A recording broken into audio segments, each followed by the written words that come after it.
দিনটা শুরু হয়েছে ক্লিনিং দিয়ে আর শেষ হয়েছে দুষ্টামি দিয়ে।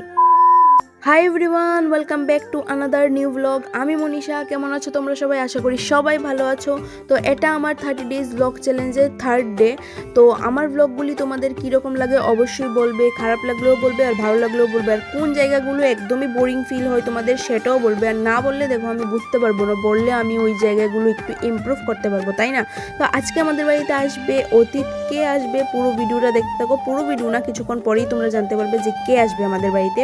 তো যাই হোক, এখানে আমি আমার কিছু জামাকাপড় ছিল সেগুলিকে গুছাচ্ছি। আমার রুমটা না এইরকমই, তোমরা যেদিন আসবে সেদিনই দেখবে যে এরকম অগোছালো হয়ে থাকে। তারপরও আমি মাঝে মধ্যে একটু ক্লিন করি, হ্যাঁ ক্লিন করি আমি। আর এখানে আমি জামাকাপড় গুছাতে গুছাতে ওই অতীত এসে পড়েছে। অতীত মানে আমাদের বাড়িরই লোক। তো তোমাদের দেখাচ্ছি, দাঁড়াও। টানা। তো আমাদের বাড়িতে আজকে এসেছে বর্দি, আর পিকু আসেনি। পিকু সন্ধ্যার দিকে আসবে, মানে ও ডাক্তার দেখাতে গেছে তার জন্য ও আসেনি। তো বর্দি পিকু ওরা আসলে আমাদের বাড়িটা একটু জমজমাট হয়ে যায়, যেহেতু আমি মা বাবাই একা থাকি বাড়িতে। তো এখানে আমি এই বিছানাটা গুছাচ্ছিলাম, আর এই বিছানাটা না সবসময়ই অগোছালো হয়ে থাকে, কেন জানি না। আর আমার টেবিলটাও সবসময় অগোছালো হয়ে থাকে।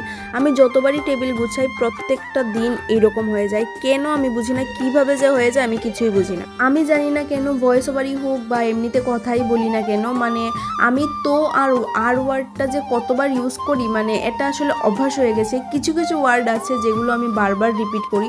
তো তোমরা আমার কমেন্টে বলো যে আমি কোন কোন ওয়ার্ডগুলি বেশি বেশি মানে রিপিট করি। আচ্ছা যাই হোক, এখানে আমি ঘর দোয়ার মানে একটু পরিষ্কার করে তারপর মাথায় শ্যাম্পু করেছিলাম ওই দিন। এখানে আমি জানালার পাশে বসে বসে চুল শুকাচ্ছি আর বাইরের দৃশ্য দেখছি।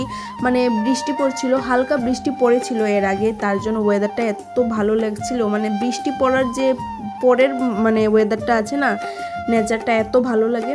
দেন আমার হঠাৎ করে ইচ্ছা হলো একটু স্কিন কেয়ার করার। বিকেলের টাইমে স্কিন কেয়ার করছি। দেন আমি আমার ফেভারিট আম খেলাম, যেহেতু আমের সিজন আর আমটা আমার খুবই খুবই প্রিয়।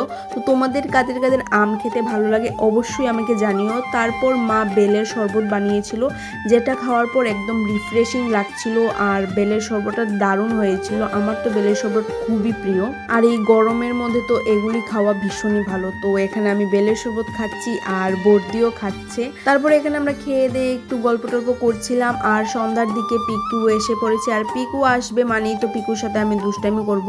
তো এখানে সেই দুষ্টামি করছি। তো ভিডিওটা এখানেই এন্ড হয়েছে, আর বেশি বাড়াইনি। তো ভিডিওটা কেমন লেগেছে অবশ্যই বলবে, ভালো লাগলে লাইক কমেন্ট শেয়ার সাবস্ক্রাইব সব কিছু করে দেবো। আজ আসি, দেখা হবে পরে সুন্দর একটা ভিডিওতে। টাটা।